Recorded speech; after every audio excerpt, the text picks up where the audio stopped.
So game number 1 here, as you saw, Khalil won the dice roll. Gets to go first with a fairly standard dish, Unchained list here. A pretty consistent, good meta call for this event. Really powerful, especially with the removal of a Ice Heart, getting to get your graveyard online for Sarama. And just being able to go for this standard line here with Tour Guide, it looks like. And Tour Guide immediately gets impermanence. And this is kind of a weak spot for the deck, because then you have to make it like a 3-card combo. Well, but I mean, you've traded one of the... Normally it's a 2-card combo, right? Except for Tour Guide, which is a 1-card combo. But if Tour Guide trades with one of the cards in your opponent's hand, then it's kind of like a 2-card combo. You're in a pretty good spot here with the Prison. You can get basically any Unchained card from your deck to your hand. And on top of that, of course, there's a lot of extenders. There's the Shivara, there's the DD, as we see here, being summoned to the field. Did that DD King get searched, or did it come straight from his hand? That actually looked like it came from the hand, yeah. Yeah, that's unfortunate. I mean, at least he drew the contract to go with it. And you're kind of paying 2 cards to special summon a monster rather than just 1, which is ideal. But, you know, I guess it's better to at least have the contract rather than just have the DD King being a blank card in your hand. So this is the extension part of the deck here, as it allows you to shuffle and return a card, and then trigger the Prison. So one of the cool things about this deck is that it... Oh no, okay, double hand trap. And that is really powerful, because you now can go into the Yama with those 2 monsters. However, that does not really get you anywhere. Yeah, you would need a further card in your hand to extend, which... If he has anything at all to set, it's not too bad. You can still summon the Aruha, but I'm not sure if he's got anything to set. That's the issue. Yep. And it's also a little bit rough because the Machine X can only get the effect to attach if you control a contract or if you have enough materials. Yeah, you need 2 materials. Unfortunately, it's only got 1. So finding through the extra deck here, I guess, maybe potentially has some sort of follow-up. Not really much you can do, I suppose, with just a Tour Guide and a Machine X here. It looks like he is going to go for the Yama. I mean, generate some resources here does not seem too bad to me, but it is also not like the play that is going to get you into the winning position that you want to be. This is one of the cool things about Unchained and why I think it's such a strong deck for this event. It doesn't really get super hurt too much by things like Impermanence and Ash Blossom if you have the right extender in your hand. And it's very consistent to be able to just draw any of those extenders, you know? You've got the Shivara, you've got Aruha. Yep, that's the thing. If you just have a set card, you can just kind of keep going. Yep, and so now... Special summons the Shivara, link away, get a trap set directly from the deck here. Not the ideal set card there, but enough. Yeah, I mean, that's the thing, right? It's good enough. Through 2 hand traps, you're going to be able to link away a special summon monster, and you have the Escape, the Icarus attack style card of the I've not been counting. How many cards has Khalil used? Is this all 5? So we saw the Tour Guide, 2 contracts, 1 DD monster, and the Prison. So that's all 5 cards. So his hand should be empty now. Yep. And we're going to start off strong with the Scareclaw engine immediately. And that must be... Was that below? No, it's Astra, right? So the way the Scareclaw strategy works is that they all special summon themselves in the main monster zone to the adjacent zone of a Scareclaw monster. And based off of how which ones you have, you can actually get bonus effects for your boss monster, Tryheart. And you can see here the Unchained Soul of Rage is linking away with the opponent's special summon monster here and just trying to remove as many bodies as possible. Yet we're going to go for the Escape. After we link off with the opponent's monster, destroy, normal summon has been committed, and then on top of that, the Anguish gets to float here into a return from the graveyard, also triggering the Yama in the process. Yeah, I'm not super familiar with the Scareclaw deck. If he just popped the first monster, would that have stopped him from summoning any more monsters? Yeah, but the issue is, like, I suppose he probably felt like you don't get any value from the Rage because you can only link with special summon monsters, so I guess he probably felt like he wanted to link off the special guy, then hit the other monster, take 2 cards away from the opponent, but it looks like we've got Rhoda for Rykart here. But Rykart doesn't really do anything right here. You cannot normal summon it anymore, and there is no monster you can play it to, and there is the pass, and that is not looking too good. The Tour Guide was another Tour Guide top deck. Oh no, it was added to the hand, of course. Yeah. Yes. It adds any Fiend from graveyard. Gosh. Yeah, and I feel like an uninterrupted Tour Guide is going to provide easily 8,000 damage. Yes. Yeah. The battle phase right here is crucial now. Normal summon is just a pretty crucial part of Scareclaw. They have a lot of special summons and extensions, but you do need the body on it, kind of similar to Sprite in a way. Do they have a starter like Sprite? A Scareclaw starter? Yeah. Not sure, actually. I don't think they have just that guy you can summon for free. Only summon monsters in defense position for the rest of the turn, right? Just fine, because it's a Link deck. So, you know, talking a little bit about Tryhard, it is a pretty cool boss monster in that it has this almost Baguska-like effect. It puts all your opponent's monsters to defense position, although it doesn't negate them. But with the trap card that he is actually playing, Twin Saw, once it gets into the graveyard, you can actually negate Link monsters. Oh, that's cool. Yeah, this should be quite easily able to put up 8,000 damage as well. Under 5 summons, particularly important too, which is quite a relevant threshold for this deck.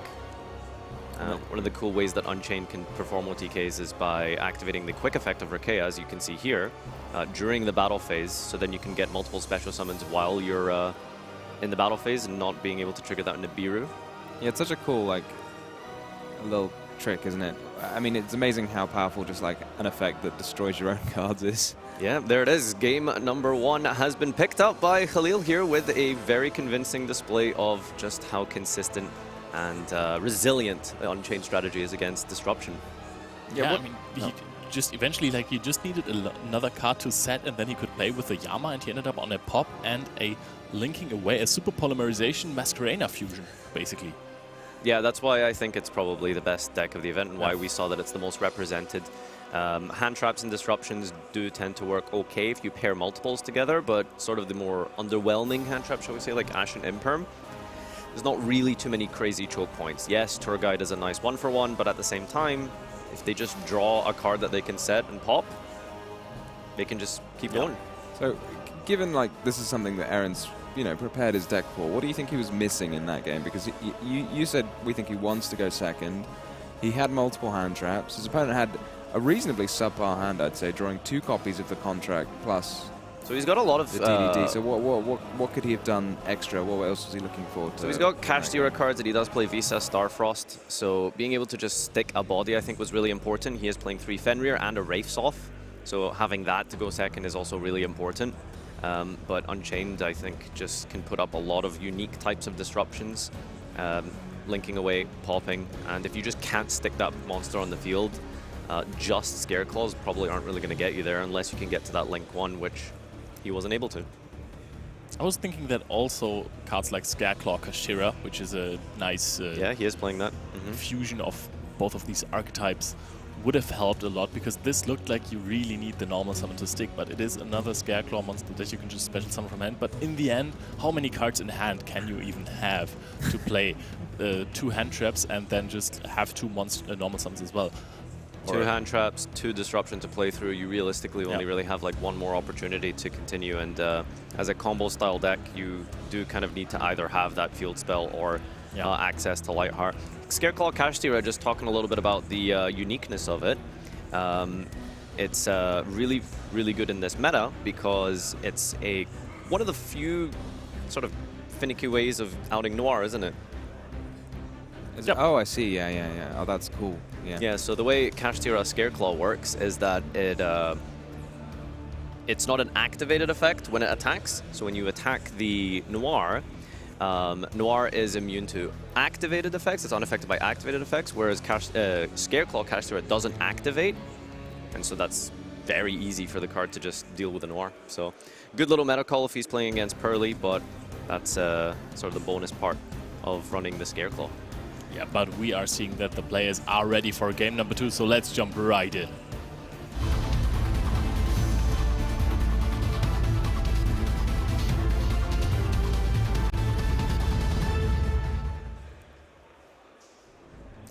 So Eren isn't really playing any go-first cards in his side deck. The only card he has is Dimensional Barrier, which isn't really going to be very useful in this matchup. So it really is just a case of his deck feels like it's good enough going first to set up that Tryhard with Twin Saw. And then his side deck plan really is just for multiple disruptions against anyone who tries to combo against them. When you were talking about Scareclaw Kashtira being an out to things, I was thinking about it being an out to Baguska. And I was like, that doesn't sound that relevant this format. And then you're like, it's an out to Exploit Noir, which is probably much more helpful. I mean, Baguska is always a threat in every format, right? There's always one cheeky deck that can easily go for a rank 4. Yeah, can you think of any fire decks that make Baguska, Leo? I think that Salamangreat could potentially be one. I don't know if it's that popular right now. I have seen Dwellers, though. Yeah, Dweller is a real powerful monster just now. You can see so many different decks like Tearlament. Any deck that can make a rank 4 wants to make Dweller against Unchained, but not really something we're going to be seeing here from the Scareclaw deck as we continue off with our combo here. Lightheart, such an incredible Link 1, isn't it? Oh yeah, it's a Link 1. You can summon it and use it multiple times a turn, and it brings itself back. Often when we see archetypes getting Link 1s, they're often like the linchpin of the archetype, right? Because if you have a Link 1, it often turns any monster in your deck into a copy of it, because that's kind of how Link 1s work, isn't it? Like any Scareclaw monster can make this. Yeah, no, that's definitely the historical kind of legacy of Link 1s. You know, we've seen cards like Meow Meow, Vanquish Soul have their own little Link 1, so Lightheart as well, a really powerful monster that just requires any card in your own archetype. So he's just explaining Twin Saw here to the opponent. It's basically, as you like to describe it, an Icarus attack, right? And if you also control Visa Starfrost, it banishes as well. Although I don't think that's going to be super relevant. But yeah, it is a good piece of disruption. Then you can banish it from the graveyard and negate Link monsters. And now we're seeing the boss monster, the Tryhard, hit the field. And Tryhard's effect is incredible because you do not only special summon a level 3 or lower Scareclaw monster, but you also add something from the deck to the hand, a Scareclaw monster. However, because of this, you can actually just ash this. Triple Tactic Talents is going to see the change of heart in the hand of Khalil. All right, well, a couple of options here, I suppose. I mean, you got the extender of Shivara, but I think the tour guide might be really important. Yeah. Yeah, I think the change of heart makes a lot of sense. Oh, interesting. Okay.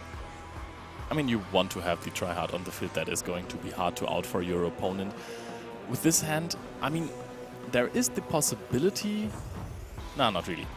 Okay, so my train of thought there was that if Khalil doesn't top deck a spell or trap card that he can set, he couldn't play through a pop 1. However, if one monster is popped, the tour guide in this case, you have the Abomination to special summon.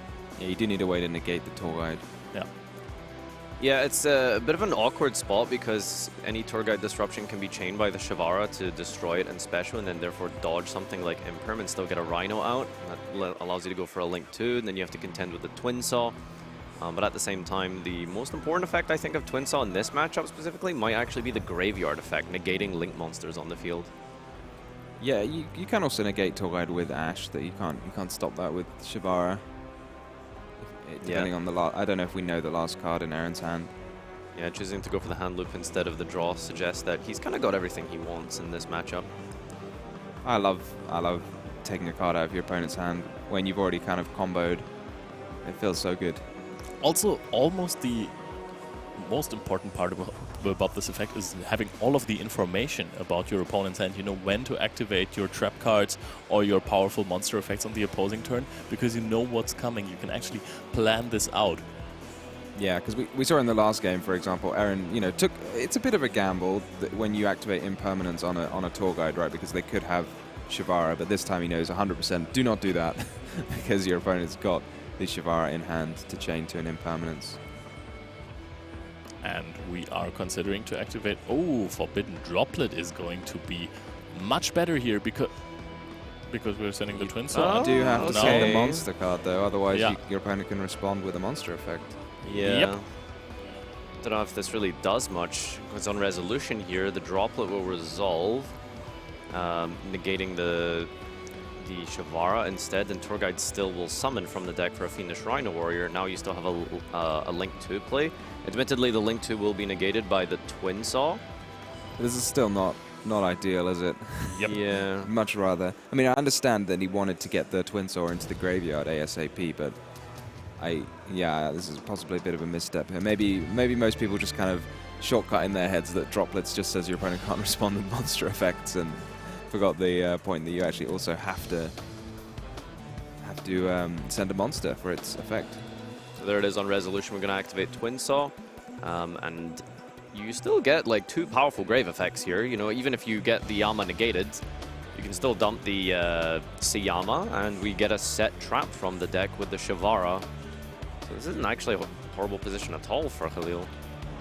Yep, I think, I mean, of course, it's always tempting to just activate your droplet on the tour guide to stop your opponent in his tracks.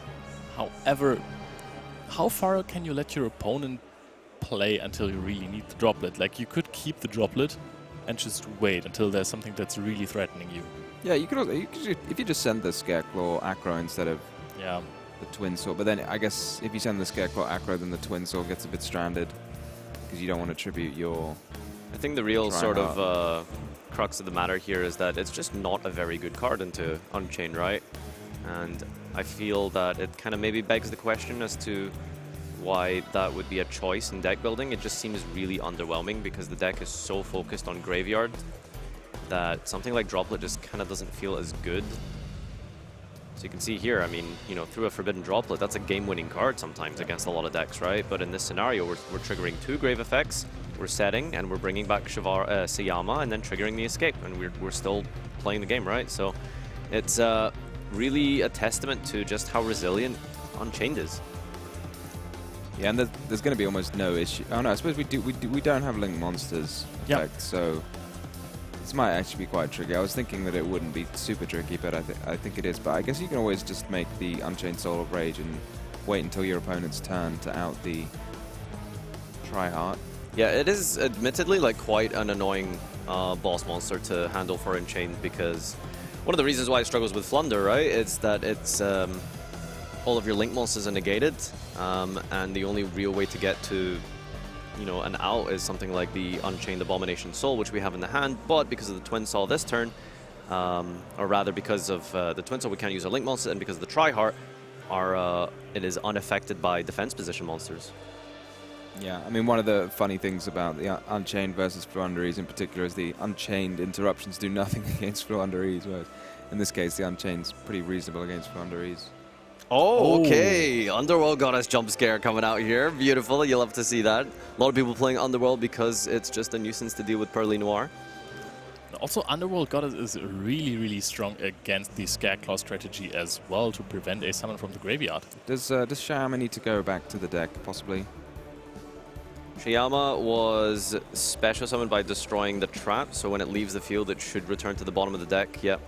Yeah, easy to forget sometimes. Hopefully our table judge will catch that in a moment. Shouldn't be too easy. Very easy to repair. Yeah, perfect. So in terms of follow-up here, we've do we have anything else that we can do through the Underworld?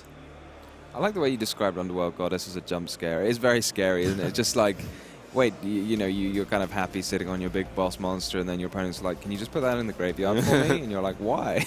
Like, surprise. Here we are. It's always frightening when your monster just leaves the field. That's unaffected. And like, wait, what happened? It's a link. It's a summoning condition, you know?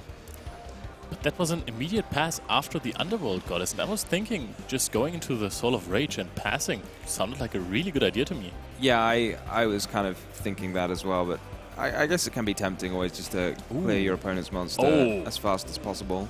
Oh wow, the Droll and Lockbird here is really strong, especially after you have added a field spell that is supposed to add other cards. And now we're going to see how Eren handles the situation, because he is just now summoning the Scareclaw Kashtira, meaning that he has other plays, possibly. So let's see what his extra deck brings here. Yeah, I don't know what the Link 2 situation is now. I mean, the main deck is obviously off the table. We have Drolled it, we have locked it up, and now we're just going to wait. Maybe Eren is going to summon this just to have it in defense position? Yeah, his last card in hand is the Primeval Planet. Yeah. Which isn't going to do an awful lot. It can still... yeah, it can reduce the attack of Underworld Goddess by 100. Doesn't it gain you 100 or something for each Scareclaw? I think it reduces the opponent's monsters. Okay.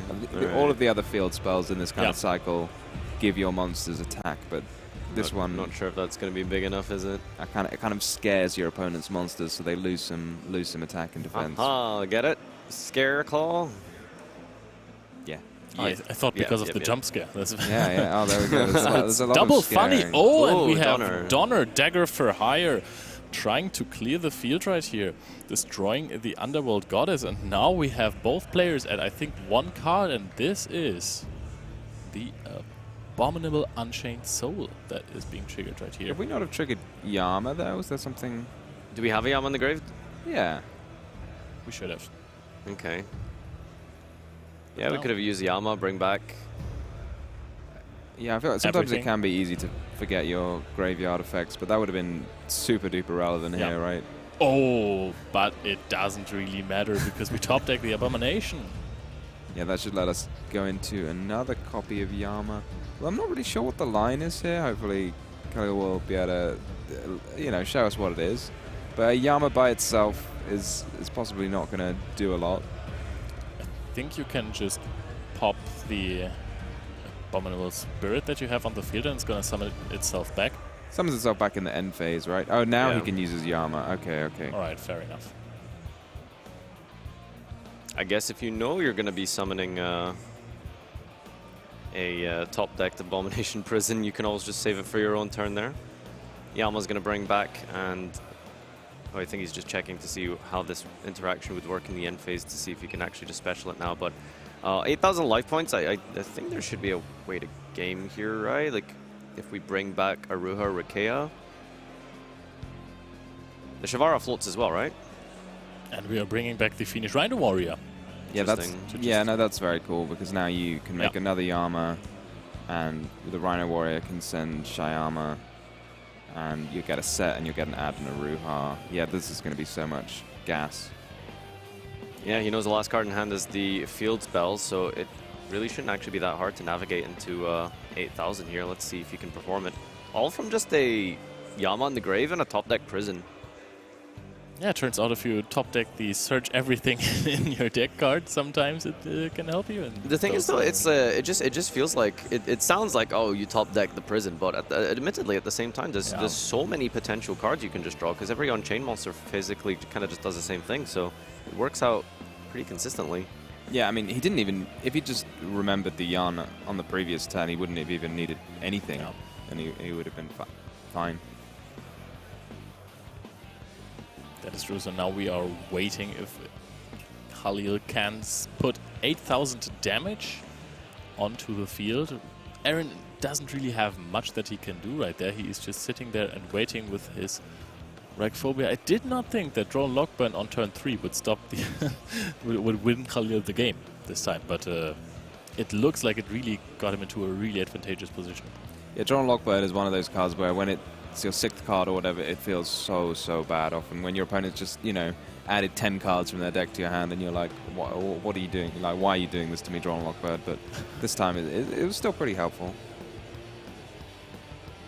It's something that's like, I feel in like everyone's side deck minimum. It's such a powerful card, and while it might not be great against something like Unchained, sometimes even Pearly, depending on their hand, it's like, because of how diverse the format is, I mean, I've been talking to players all weekend, they're just saying like, yeah, I played like 7 different decks in Swiss. It's like, one of them is going to be just hard countered by Droll. It's really powerful, this format, I think. Yeah, it is a very great kind of catch-all, isn't it? Mm-hmm. How much damage is this already? Oh, okay. Did we go through Rakea already? Yeah, Rakea's in the graveyard. There it is. Okay. Sarama brought back... Oh, okay. We're going to not bring back Rakea here.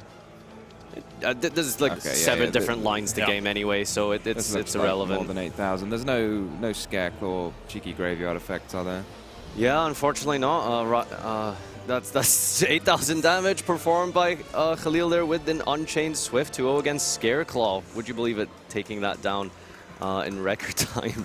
Yeah, Scareclaw really not doing what it was supposed to do. Trying to OTK in game 1 did really not work. Just having 2 Astras immediately got outed, both of those. The first one got linked away, the other one was popped, and then he was left with an open field. In game 2, he got Underworld Goddess, so he was left with an open field, and then the crucial draw and lock, but it looked like he was about to pop off and possibly OTK Khalil, but it did not work, and then Khalil came out on top.